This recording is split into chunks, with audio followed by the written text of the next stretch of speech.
Good afternoon, everyone. So excited to have you joining us for this live website optimization and joining two incredible nonprofits just like you who have bravely entered this room so that we as a team and as a group can look at what they're doing, how they're fundraising, and help them optimize that approach. As means of introduction, my name is Ardee Coolidge. I'm a vice president of client services here at NextAfter, and I've been here for over 3 years. But before coming here, I worked at 3 national nonprofits, organizations like you with the same kind of challenges, the bandwidth hurdles, the limited resources, all of that, living day to day in the trench and just asking myself, how do I activate more donors to join us in this cause? How do I get more subscribers to join our emails? And together, how do we unleash more generosity? And I cannot wait for us to do all 3 of those things through our time together today. Kyle, why don't you introduce yourself? Yeah, I'm very excited to be here as well. I'm Kyle Hill. I'm a digital strategist here at NextAfter. And similar to Ardee, my first 10 years in the nonprofit space was as a nonprofit executive for a small organization, small team, limited resources, and had to be really scrappy with figuring out what works when it comes to digital fundraising. So I'm really excited to be here with a few different organizations, looking at their web pages, applying a lot of what we've learned together as an organization to see how we can unlock generosity with these 2 donation pages. So as we get started here, we have 2 friends that have submitted their webpage that we're going to take a look at. Why don't you guys introduce yourself with your name, what organization you serve with, and why this page? Why are we looking at this page today? Thank you. My name is John Newman. I work with Mal Warwick Donor Digital. This is my client, Channel 13, which is a local PBS station in New York City. I've been with Mal Warwick Donor Digital for 6 years. And we submitted this page because we recently transitioned to a new donation platform. In my 6 years working with 13, this is the first time we've been able to edit the page and make changes because this transition has been coming for a long, long, long time. So basically, when we started this page, we were like, we're going to make it as bare bones and simple as possible. And we don't know what our next step is. And so we're looking to you guys to help us find the next step. And I brought along my friend Brian, who shouldered almost all the responsibility of making this transition happen. So he can introduce himself too.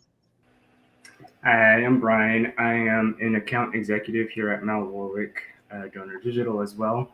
Like John said, I oversaw the implementation and migration of our client to Every Action. And I think for a little bit of context, yesterday we heard that their previous donation form platform had been with them for roughly 20 years. And their forms, I think, kind of match that same 2000s vibe, right? Very clunky. And at this point, like the donation form, like John said, is minimal, but more clean and a little more modern. Perfect. That's great context, guys. Thank you so much. Because as I look at this page, I see a very clean experience for the user. There's some high impact text here, but there's not a lot, so I like that we're now starting with kind of a baseline and we can explore where do we build from here to really bring in the donor to experience what Channel 13 does. So as I take a look at this page, and those of you following along on the stream here, feel free to jump into the conversation in the comments. We'd love to hear your questions. And if you have specific questions, we can get to those a little later on. But as we take a look here, one thing that I really like, the first thing that jumped out to me is I looked at this header navigation up top. We all read web pages same way that we read a book. We read left to right, we read top to bottom.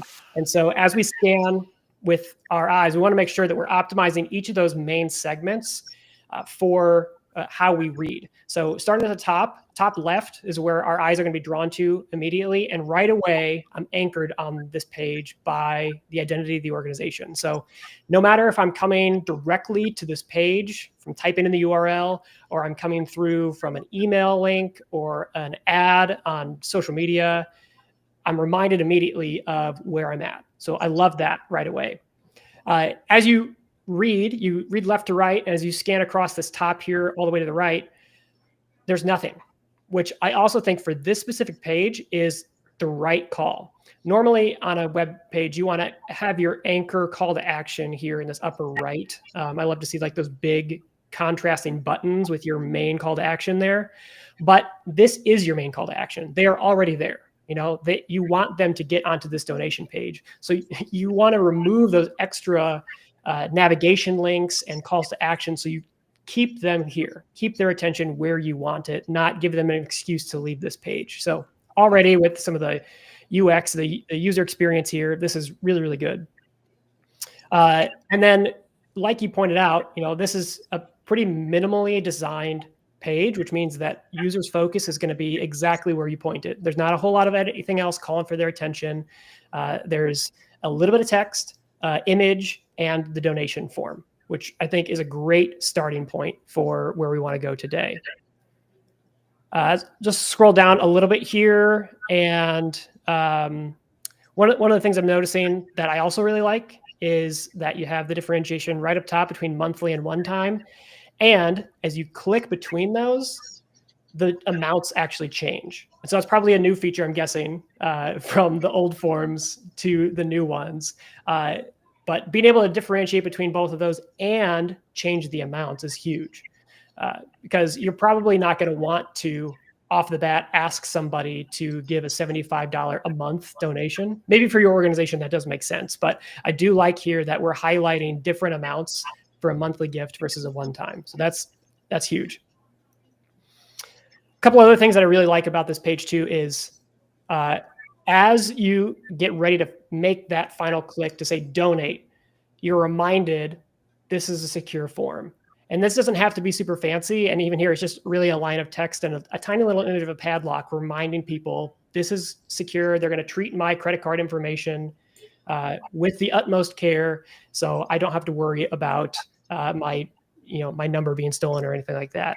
So that just a vote of confidence right away as you click that button. And then other votes of confidence, you have some of these, Better Business Bureau and Charity Navigator emblems here at the bottom to remind your donor that you're not just throwing up a website to grab a credit card. Like, you are involved in the community. You've been vetted by these organizations, and at least in some way. Again, it's just another vote of confidence for your donor. So all good things. All good things so far. And as I was looking at this page just a little bit, I was reminded of two experiments that we've run that I think would really help take this page to the next level. The first one here is an experiment that we ran with CBN. So CBN is a Christian media ministry. And for this specific experiment, we were running a test on value proposition. If you had been around NextAfter at all, you probably hear us talk about value proposition a lot. And if you're brand new, what we mean by value proposition is asking the question, if I'm your ideal donor, why should I give to you instead of another organization or give to anywhere at all? So value proposition is what helps anchor your donor in your mission and draw them in. So for CBN, for this test, we actually ran two different variants. This is a three-way test. For our control here, you can see that on the homepage, there's this great image, this very captivating image, a simple text, sharing the love of Christ around the world, give now. You see a similar experience here on the mobile. So that's the control. That's where we're started with. For this first treatment that we wanted to test, we changed just a little bit of the text. So the user experience is essentially the same.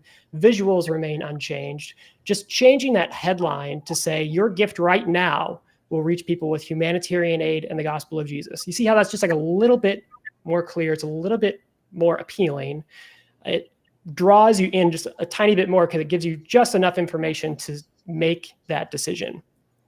And then for this last treatment, we decided to go all in. We wanted to put a lot of text and really clarify that value proposition. So you can see there's a slightly reworded headline and a block of text right under that before you see that Give Now button. So there's a lot of words on this page, and you can see on the desktop version, it can be a little hard to read even because there's a lot of text here, and so much text, in fact, that in the mobile version, we decided to remove the image entirely to really just focus on those words. So these are three pretty different treatments, all along the same messaging. And if you look at our first treatment compared to the control down here, we saw about 60% increase on our clicks. That click-through rate rose with a 95% level of confidence. So we can know this is statistically significant. This did actually make a difference for our visitors here. So adding a little bit of value proposition to the control increased people's willingness to click through. So we were seeing right here, value proposition is important. But how important? Did we take it too far by adding so many words to that web page? So if we compare now our second treatment to our control, there's a 111% increase in our click rate here at a 99.9% level of confidence. So from here, this great learning that we've been able to apply in a lot of places is you can give people more text, you can give them more words, even if at the sacrifice a little bit of a really clean design, but it's those words that are going to compel people to make that donation, to get them interested, to say, yes, I believe my gift is going to make an impact. So I also pulled another experiment that's very similar to that. This is from Oregon Public Broadcasting, this an NPR station out in Oregon. And for this test, this is an email, not on a website, but it also speaks to the importance of value proposition. So I want to bring both of these back to your webpage here in just a second. But for this experiment, the main thing that we wanted to test was the order of the value proposition. So both of these things that are included here are value proposition. This first bullet point here in the control is entering early for a giveaway. You click that link, you can enter your information, and then you're entered in a giveaway.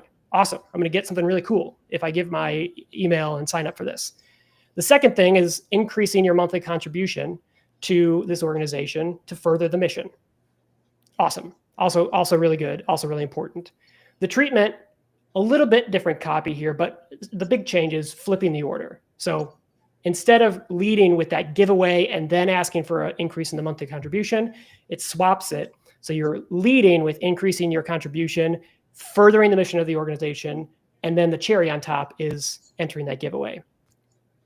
If we look here, there's a 25% increase in the number of conversions, number of donations on that treatment that put the mission-driven value proposition first ahead of the giveaway. And this, again, is at a 99.4% level of confidence. So we know this is statistically significant enough to make a legitimate difference. Now, I pulled this one specifically because as I looked at this page, a lot of what you have up here at the top is that same mentality of the giveaway that was in that previous experiment.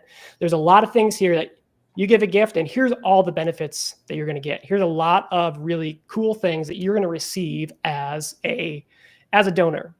And all of those are great. Like we should keep those on this page, but leading with the value that the donation will have for furthering the mission of Channel 13, I think is going to be more effective. It's a great place to start testing here.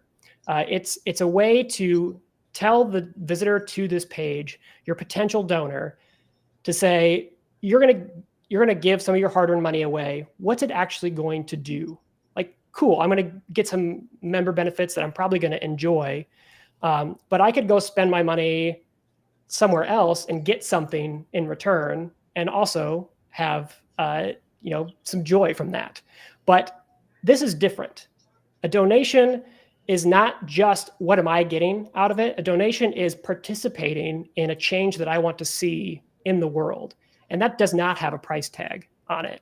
So leading with what problem are you solving for the world and how can your donor participate in that first, and then highlighting those additional benefits as that cherry on top, I think will be a great place to increase the conversions and the engagement that you're going to see on this page.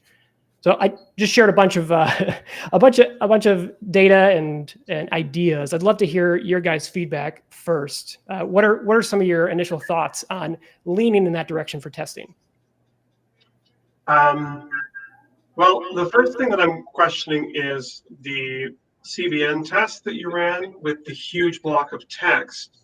I'm just thinking from like a donation page usability standpoint that if we make this long text, it'll pull a lot of the form beneath the scroll. And I'm worried that we're going to have a lot of abandonment if folks are just like reading more text and got to get off that page before they make the gift. Because the kind of general idea that we usually push is the less text on the donation page, the better, because they're already here to make a gift. That's a great question and something that I think about a lot. The more friction that you put in place on a page, the more obstacles you put in place on a page before somebody gets to that primary donation form or your call to action, intuitively, we're going to say, well, like they have to jump over a lot of hurdles. Obviously, they're not going to jump over the hurdles. They're going to get out of here. What we've seen, though, in a lot of our testing, and the CBN example, I think, is a good one that leads us in this direction, is that sometimes friction on a page helps. It actually helps increase value because it forces people to slow down and remind them why they're here. They could click through an email and you've beautifully laid out the value proposition for a donation. And they may be really convinced and they may click, yes, I want to give now. And they get to this page and they only see a donation form. Obviously there's a little more here than that, but if they only see the donation form, we have a very short attention span, especially when we're online, and we might forget, why are we here? Why did I click on this in the first place? Maybe it takes a second longer to load than I wanted to. And if I come back to it, I've lost interest already. Adding a little bit of friction, even if it pushes the donation form below the fold as it loads, that can be a huge help because you're anchoring people in why they're here, reminding them of their contribution. And we've seen in some of our other testing, I don't have the experiments in front of me right now, but there are some other experiments where we've tested longer copy, and even longer copy, if it's compelling, leads to greater conversions. Even if it messes up the user experience and user design by adding some more layers to get there, if you can really engage people in why their gift matters, it can be helpful. You know, John, something that occurred to me as you asked that question, and I'm so glad you did, because I'm sure people watching this right now are asking the same thing, right? Like, why would we push the form up, below the fold, right? That nice direct mail term. Well, we did a benchmark study in 2024 of nonprofit giving on donation pages where we found the average conversion rate for a main donation page is 13%. Now, NextAfter, we look at that and we say that means 87% are failing, right? And when you stop and realize how people get to that page, it blows your mind because they're getting there because they clicked the button that said donate now, give now, make my gift. I want to support some iteration of that. And so in our mind as marketers, they're signaling they're ready to give, they're ready to transact. When in reality, they're searching for reason to transact and give. And that's why I don't look at value proposition as friction. I look at value proposition as the reminder why the form, which is the real friction, is worth doing. Because right now on this page, when I look at it, I see a lot of cost and opportunity cost, both financially and in time, completing all those fields, but I don't see as much relevant value. And that's where, for me, Brian, the first thing I would do on that page is I'd ask myself, why does PBS 13 matter? Why do your donors care about it? What is it that's bringing them here?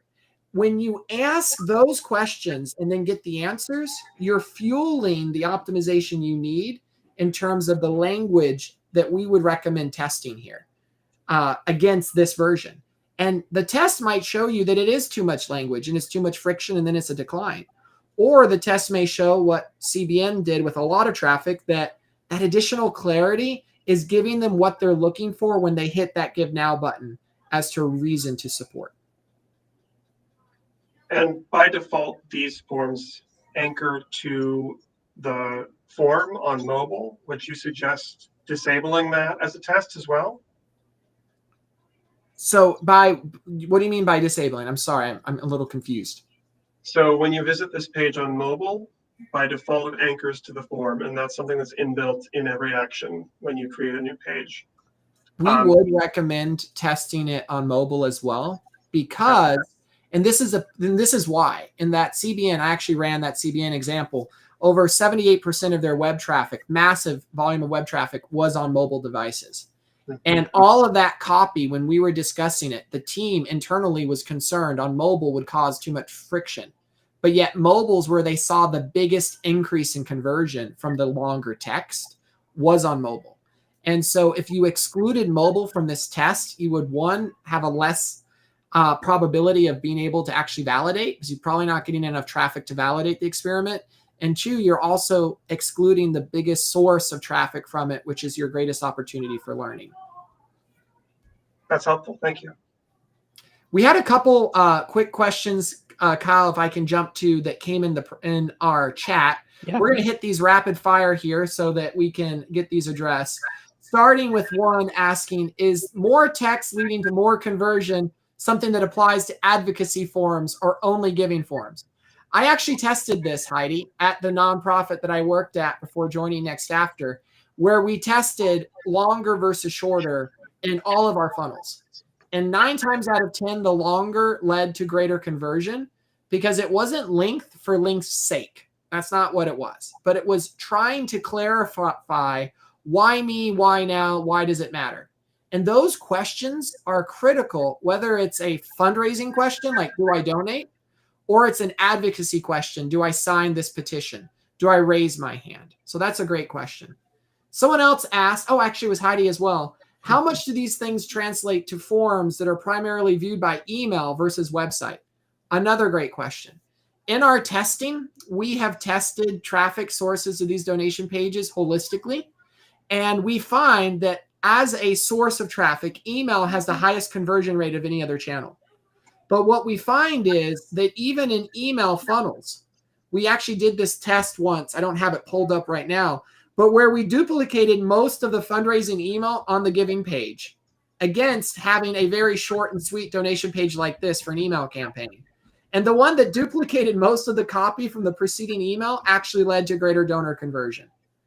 Even though you would think they just read the reason in the email, they clicked give, surely they're ready to give, but they weren't. They needed that nudge and reminder, as Kyle said. So excellent question, Heidi, there. That's what we've seen there. And then one other question asking if we've seen a meaningful difference in performance between leading in a page with video or leading in a page with a static image. Fantastic question. There's not as many tests on this as I would like. So let's test it in your org is the short answer. The long answer is when we've tested it, in general, we find that the video becomes a competing call to action to the action of giving on the page. So when a person decides to watch the video, they're actually not deciding to donate. And we've seen this in lower donor conversion rates for video pages versus static image pages. But again, test it yourself and let's see what happens. Mm-hmm.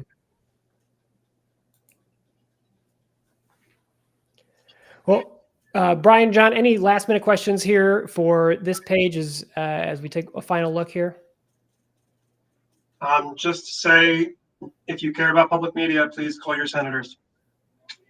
Thank you so much, guys. Ardee, let's take a look at our next organization and our next webpage.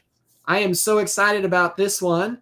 And joining us today, we have Tracy. Tracy, I'd love for you to introduce yourself to our viewers today, share a little bit about your organization, what you do, and then most specifically about this page we're going to be reviewing together. Great. Thanks, Ardee. Great to be here. Yeah, my name is Tracy Klicka, and I am Director of Development at the Homeschool Legal Defense Association. We've been in existence for over 40 years, and our primary mission is to advocate for homeschooling, and we do that both through legislative efforts, through we're a membership association. So we've been working since we started in 1983 to make homeschooling legal in all 50 states, to make it freer for parents to be able to homeschool, to be there for them when they're discriminated against. And then we also support families who are homeschooling through financially difficult times. So we provide grants to low-income families as well. And so I've been with the organization since 2011 doing that. And but our primary focus is on homeschool freedom for families. That's wonderful, Tracy. And this page that we're looking at right now on the screen, can you describe where this page is, how people get here? Yeah, so this was a special donate page. It's not a general donate page, but the end of 2024 through March of this year, March is when our fiscal year ends, end of March, we've been talking about threats to homeschool freedom. And this has been primarily this year, 2025, through legislation that's been introduced in several state legislatures. Some are just horrific, and a huge step back. Were they to pass, it would be like a huge step back for families, like making it a criminal offense to miss a deadline to turn in paperwork, those kinds of things. And so we created this donate page to take us through an entire season of multi-communications via email that would land on this particular page. So the value proposition on the page is very much in sync with a lot of the messaging that we communicated to members and donors and those outside, social media, different places. No, that's very helpful. Thank you for that, Tracy. And I know you know this, but for the benefit of those joining us today, I actually worked at HSLDA out of college for about 6 months. So it's fun seeing this page and kind of coming full circle, if you will, and getting to look at this. So Tracy, thank you for joining us. Kyle and I both love getting to do this and help nonprofits like you succeed. And I just want to commend you for the courage it takes to do this. I know, having worked in the trench, how many hours of blood, sweat, and tears go into making a campaign like this. And it's kind of like your child, right? And now you're asking the wider world to take a look at it and pick it apart and tell you how you can make it better. And so that takes courage. That takes a hunger for growth and optimization that I just love and respect. So thank you. Thank you for doing that. I'm going to start with a few things that Kyle and I, as we looked at this, we really liked. And then we're going to jump into some areas we see as opportunities to optimize this. And once again, if you're just joining this live web stream, please jump in the chat. Put your own questions here for us to tackle, because I know as we're looking at this page, it's probably going to make you think of some of your campaign donation pages as well. So a couple things I really like. I love how clean the picture is. And the clean the design is for this page. So as Kyle said earlier with the example from our public broadcasting station, there aren't any other competing CTAs going on here. I love that. As I scroll down, I love that we have very big, easy, clickable buttons. I love that just visually, this form does not look like it's going to take me all day to complete. I think we all know those forms that you look at and part of your soul dies because you're like, am I going to be here for the next 6 minutes just answering these questions? This feels a lot easier to tackle. And I also love that you've got 100% secure badge right here. You've got your Charity Navigator badge, your ECFA badge. We once had, way in the early days of Winston and our testing library, we had a test from an organization that literally created their own logo for the test. And it just was like a security logo made from scratch. And we tested it on the donation page, and it increased conversion just by offering that little visual indicator. So these are great things to have. One other thing that I really like is you tell me in the headline, my gift, right? So you're starting with the donor as the focus. Now, with that being said, as I read through this value proposition, and it makes sense to some degree, Tracy, now knowing where this is in the funnel, that this was in an email campaign about the benefits of homeschooling. The value proposition of this page is all really, and for lack of a better term, making the case that homeschooling is good. Homeschooling is valuable. The challenge that I see in that is, I would assume that if someone signed up for that email campaign, if someone's wanting to partner with HSLDA, knowing what I did at the time working with your donors, and I suspect it's probably the case now, that the majority of these donors are personally connected to homeschooling families in some way. Even if they themselves don't homeschool, they have a friend or family member that is. And as a result, as I read this value proposition, I'm not sure that the prevailing question in their mind is, why should I support homeschooling? They already support homeschooling. I think the prevailing question in their mind is, why should I give to Homeschool Legal Defense Association as someone who supports homeschooling? And you see, that's a nuanced difference, right? Because I think you make a strong case in this value proposition of what homeschooling is positively linked to. But I don't know that that's actually making the case as to why I should give right now, what tangibly my gift will do. Because when I look at the CTA on the form, and this is another thing I'll just make as a side note here for optimization. On desktop, you're using a dual column design. We have seen in our testing on donation pages that dual column designs can actually play tricks with our reading left to right eyes, right, that most people are doing.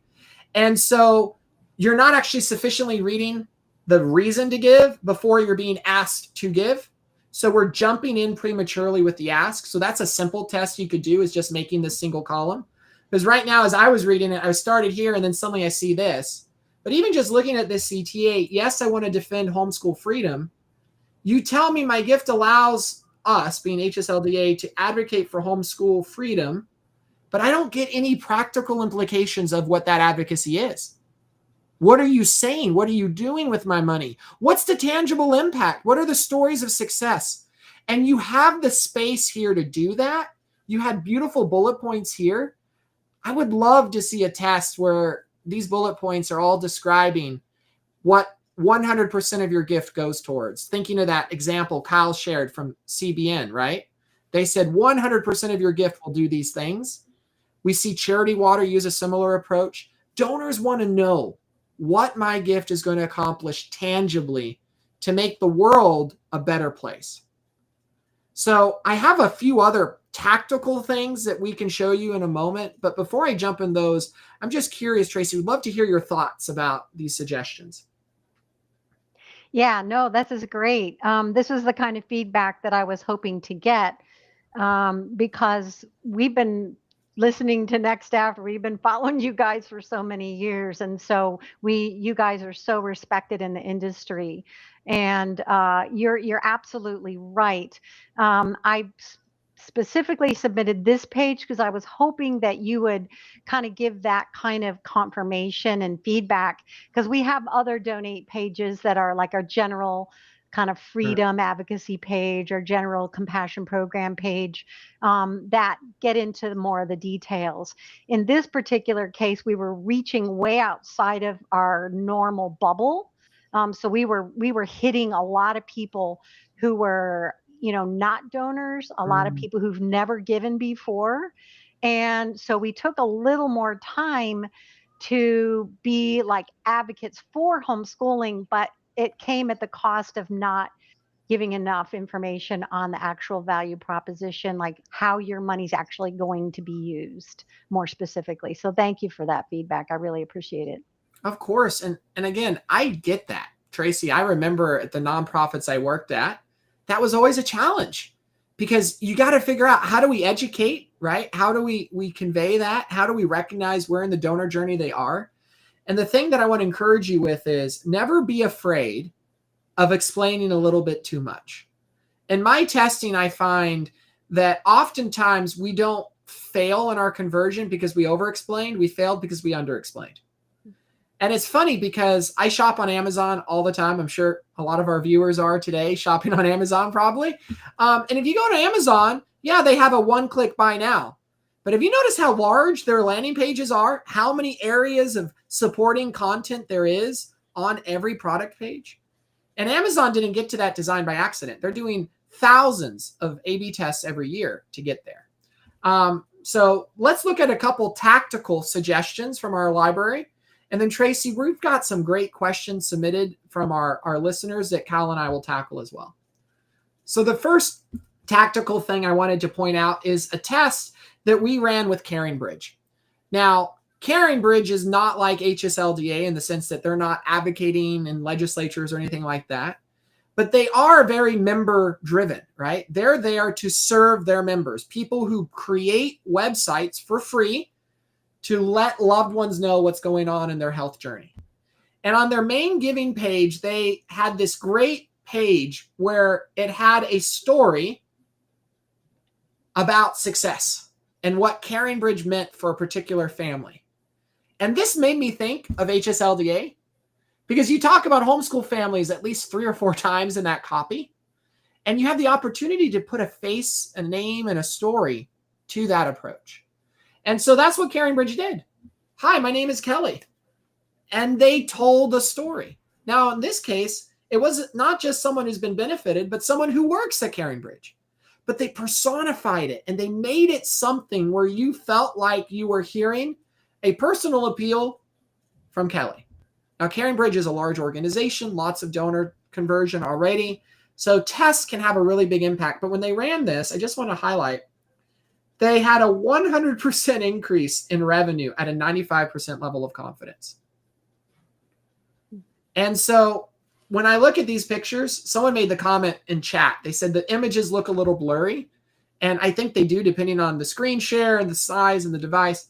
But for me, it's a bigger question. Are these images real?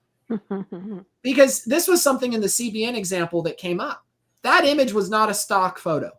That was an actual child being served through the humanitarian work of CBN. The problem is, I guarantee 90% of you didn't assume that when you looked at it. Because we're all trained to know that iStock has a lot of beautiful stock images that get thrown in. And that's before we get into AI image generation, friends. And that's already taking over, right? And so these images are opportunities to put real families and say it in the copy, right? Explain to the donor so they see where their gift is going. I just see that with this CaringBridge as an opportunity tactically to test an angle that might generate more motivated giving and higher average gifts. And Maggie had a great question related to those images in the comments here that I think would be good to address. She asked, is it better to have pictures on your donation page or just text and a logo? Previously, the previous page we looked at was very clean. There was an image on it, but it was, it was not the highlight. Here, there's some great captivating photos. And I will say from my experience in testing using images on a page, it's very dependent on 2 things. One, we don't know your audience. Maybe they're going to like pictures and maybe they're not going to. So already you should test it on whether it's going to work or not. And then second thing you should test is exactly what Ardee was just saying, is contextualizing those to reinforce the value proposition. Mm-hmm. It can be a great looking image. It can be a cute family, and it can draw you in that way. So I'm seeing a lot of smiling faces in these photos, and that's great because it causes an empathetic reaction for me. Like I'm already smiling. I'm already happy reading through this copy here, but contextualizing it. Why is this family featured? Why is this person on the page? Why is this image relevant to what I'm reading? If you give a little bit of context, it can really drive home the message that you have on your page. Absolutely. No, Kyle, you are so right on that. I remember at a nonprofit I did where we included an image in email, and we'd actually tested, Tracy, images in email versus not, and generally images in email tanked conversion, but they were just generic images. And in this particular image, we had a letter written to donors by a mother who was supported through their gifts. And her child was literally alive that day because of the support of donors giving to this organization. So in the email written in her voice from the mom, we're able to say, here's a picture of my son. I wanted you to have it because your support ensured he's alive today. That image, best image we ever had. And it makes sense, right? Because you just get goosebumps even thinking about it. So something for you, something to look at as you're looking at the images here. Another tactical thing that I wanted to highlight, when I go back to this page, it defaults to a $100 gift. Now I'll be the first to say I'm hungry for $100 first gift donors. Let's get it. That's great. But I'll also be the first to say in our testing, we find that that can be a bit of a stretch, especially as people are trying to test the waters with their first gift and see, is this a one-off, I'm just going to donate to you now, or is this something that I'm going to partner with you into the future? And most people don't want to make that test with a $100 contribution. So in this example from Dallas Theological Seminary, they had a default array at 100, which is the same amount that you have on yours. So I wanted to point that out. And all they changed was changing it to $50. That's it. What was the result? Well, they improved donor conversion by 26% at a 96% level of confidence. Now, I'm sure someone's going to ask, well, what about the revenue, right? You are going to be subtracting some average gifts. And they did see a hit on average gift by suggesting 50%. But by getting 26% more donors in the door and acquiring those supporters and that lifetime ability to support, the long-term and immediate impact of that is still more revenue, even if it's a lower revenue per donor. And that's what I want to highlight for you as an opportunity with HSLDA. You can always get a donor to give $10 more than they did for their first gift, but it's a lot harder to get their first gift. So what can we do to lower those barriers of entry and show that a gift matters even if it's $50 instead of $100?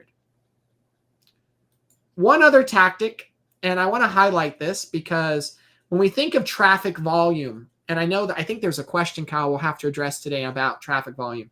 Mm-hmm. But when you think of traffic volume, in fact, there it is. We're going to be talking about your question here in a moment, Josh. When we think about traffic volume, there are very few organizations and nonprofits that have the traffic volume and global scale and reach as Save the Children.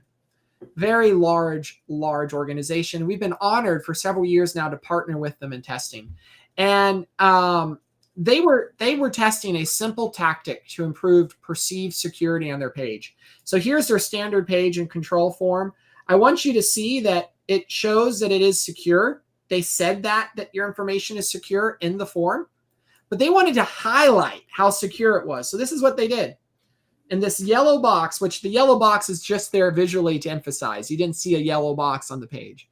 Under the button to give, they said, we take data and privacy seriously. Your payment information is secure and will be used only to process your gift. Now, I want to stress, they didn't change anything in the security of the page. They didn't need to. It was already secure.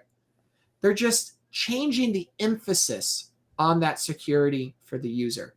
And it's hard for us to take a screenshot, unfortunately, that shows the animation.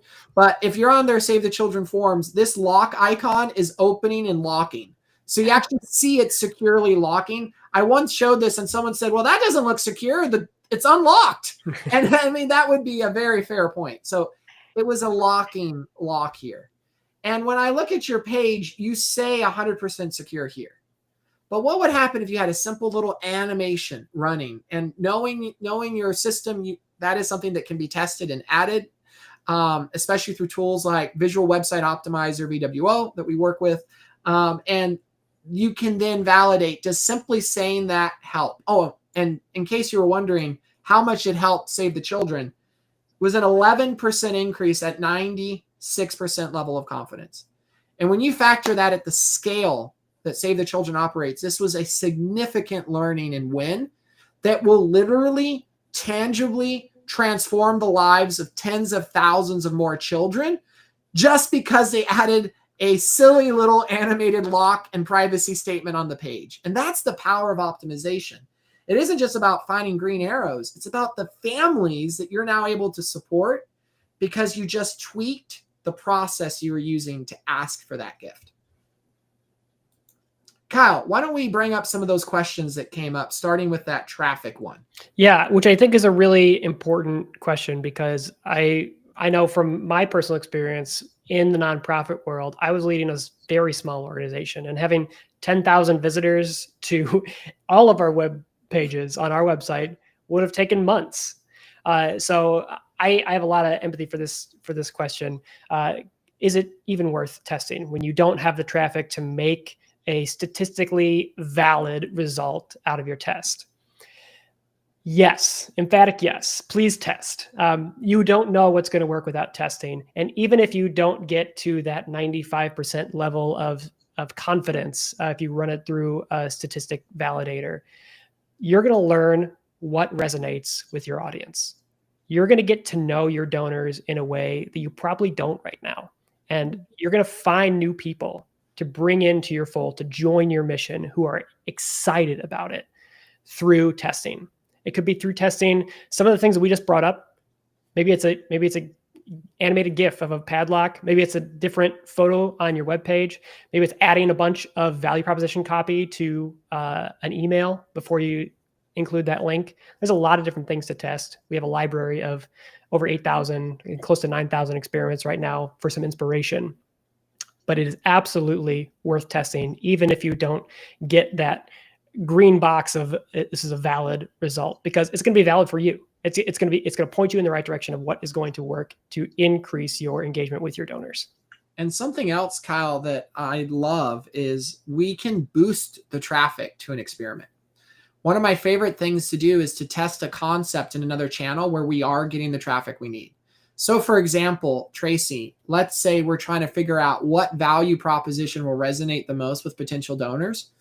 Test the competing value propositions in the copy of your Facebook ad, because now you're getting a lot of impressions, and then measure the clicks on those competing value propositions. Yes, you may not be able to get the downstream donor data that you're wanting, but you are seeing upstream that this is going to motivate with this value proposition in a better way. And now you're able to validate so that you can think outside the box. Other things you can do is if you're trying to test a giving page and your main giving page doesn't have a lot of traffic, test again a page getting traffic from Facebook or from a channel that you're putting some ad dollars behind. That can be another way to get to it. The final piece of advice I'm going to give you is, even after all of that, you may, as Kyle said, find out you just can't validate a test. Does that mean your hands are tied? Absolutely not. That's why Winston Knows, our library of experiments, is published online. So you can see these experiments. And if you're at an organization that's too small to validate, you can use the data from larger organizations to inform what your control experience looks like. And that's something that I discovered the nonprofits I worked at was when we weren't able to actually run a test, we were able to get better results because we were now using as our standard practice, not some vague best practice out in the industry, but actually what was proven to work for an organization whose donors are a lot like ours. And so that's something else I want to remind you all is don't be afraid to look at some of these tests and just make an optimization choice if you're limited in your ability to test. Absolutely. Hey, if you have questions, if you're still on the live stream with us, you have more questions that you want us to address about anything that we brought up today, please drop it in the chat. We have a little bit of time here and we'd love to get to it. As we wait for some more of those questions to come in, I want to jump to another one from Josh here, talking about non-cash assets. His question said, how have you seen that optimizing a page for those additional giving channels, aside from just giving with your credit card, are those going to distract from giving in the traditional way? Or do those extra CTAs of giving with stocks or crypto or those other kind of things, do those cause too much friction or too much distraction from that page? Ardee, what do you think about that? I think that's a great question, Kyle. It's actually one of the, I keep mentioning this, but it was one of the first things we tested at a nonprofit I worked at. Because we were on a giving platform that was very nice and UI was great to use. And one of the defaults was it offered the opportunity for non-cash gifts. And I remember looking at this when I first started there, and it was literally like stock or asset. Like I could literally arrange through the portal how to give my car and donate my car. And I remember we had a conversation. We're like, does anyone do this? And in the entire history of been running on the website, one person did it. And it was the director of fundraising for the nonprofit who donated their old car. No one else had done it. And this is where I look at, again, what do I know about the audience that's coming to this page? Most non-donors or first-time donors or even broad-based donors are probably not in the place when they hit their general donate button to do a stock wire transfer to you. So stopping with that can raise questions I don't want them asking themselves. Like, wait, do I want to do that? Do I need to do that? Is that what they expect of me? Right? And it can add actual mental friction to the process. But that doesn't mean I don't want to have a place on my website for that. And that's what we did at the nonprofit I worked at. We created a page simply called Other Ways to Give. So our main donation page was all about making that digital online gift. And then at the bottom was a little link, very small print. I would like to find other ways to support you or partner with you. And if you clicked that, it would load another page that had all those options. And that was a way we got around adding too many CTAs, if you will, calls to action on one page. Another thing that I love to do is I love to make questions about other forms of support part of my new donor welcome series. So this is a great email to add to that series, onboarding a new donor and saying, Tracy, you just recently made your first gift to Homeschool Legal Defense Association, and I just couldn't be more blessed by that support. Thank you. I wanted to reach out a minute to let you know about some of the ways you may not know you can partner with us to secure homeschooling rights for families around the world. And then you can introduce those in a conversational way that I've seen in data. It's actually stronger anyway, because it's not a passive CTA on a website. It's an active CTA given from a real person to a real person via email. One other place that you could potentially test those additional ways to give outside of a new donor welcome series, right? I think that's the first place that I would start to, Ardee. Also think about when people are most likely to give those additional things, and it's calendar year end. It's right at the end of the year. They're looking to make those donations. Oftentimes that's when they're going to want to donate maybe some stock or their car, as they're thinking about the potential tax write-offs and all that kind of stuff. So that could be in an email to your existing donor file during the month of December. Maybe it's a PS. You give all your value proposition. Here's why your gift is important at the end of the year. Oh, PS. If you want to contribute to this and you have other ways that you'd like to contribute to this, aside from just typing in your card information, here's some ways that you can get involved. Then take them to that dedicated webpage, like Ardee was saying. Just another time that would be worth testing.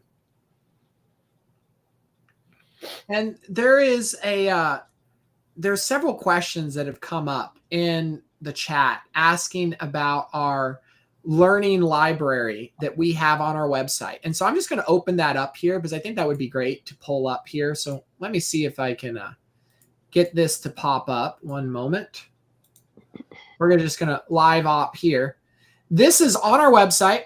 It's simply nextafter.com/all-experiments. You're going to get a great pop-up about the Nonprofit Innovation Optimization Summit, NEO Summit. If you don't have plans to join us, be sure to check that out. Best event that I ever attended when I was working at nonprofits, and it's still my favorite event now. But going on to this this part of our website, you will see experiments like what we just walked through. And there's no paywall. There's nothing you need to do to get them. This is just real insights from real fundraisers just like you who are testing these concepts every single day. And what I love is you can filter by type. So here you have a whole bunch of organizations. So like if I just want to see Save the Children experiments, I can filter to Save the Children and see experiments from Save the Children. If I wanted to filter by topic, so advertising, display ads, donation pages, newsletter, I can filter by topic. I can also filter by whether or not they're valid or invalid, right? Maybe you just want to see the wins.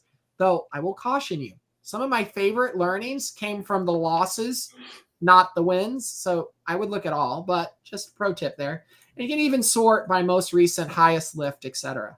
And so this allows you, so I'll take this DTS example. This allows you to see the summary of an experiment as well as the images of the experiment and the key learnings. And you're able to take that and then use that internally at your organization. This, when I was working at those 3 nonprofits, was one of my favorite resources because we were, probably like many of you, understaffed, always running from place to place, wearing 5 different hats in every single role. and lacking what we felt were the resources to really do the things that the big Save the Childrens of the world were doing. And so I turned here and I realized that I could learn from their learnings and mistakes and apply those at my nonprofit that had a fraction of the budget. So if you've never been to this page, I encourage you to go to it, bookmark it, and come back to it frequently, because you'll never walk away without a good, tangible, practical test that you could run. Absolutely. And just revisiting that question we talked about earlier of, is it even worth testing if I don't have the traffic that a lot of these do? This is a great place to start. You can get inspired. You can also just straight up like, hey, here's a tactic. Use that on my site. Use that with my email. Like, this is a perfect place for inspiration to see what's working for larger organizations that could apply to my own. Find an organization that is in a similar vertical, serving a similar audience, doing a similar thing, and use some of these learnings, because we want to unlock generosity for everyone, for the larger organizations who can validate these huge experiments with a lot of traffic, and for the organizations that, like Ardee and I served with, that were smaller, that we would never hope to have that many visitors on our webpage.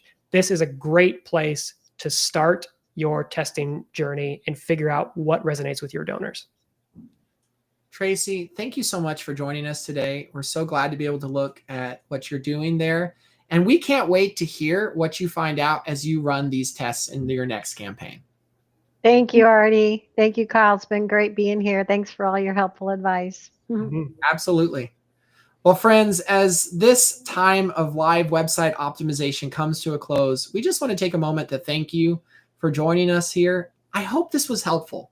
I hope it was also inspirational. And I'm hoping at least a couple of you watching today are eager to jump in with us so we can live optimize your website in the future. So if you like this approach and you want to take part in it, we're going to put up on the screen here how you can join this and submit your have a great weekend, friends. We're really excited that you were here, and I hope we'll see you next time.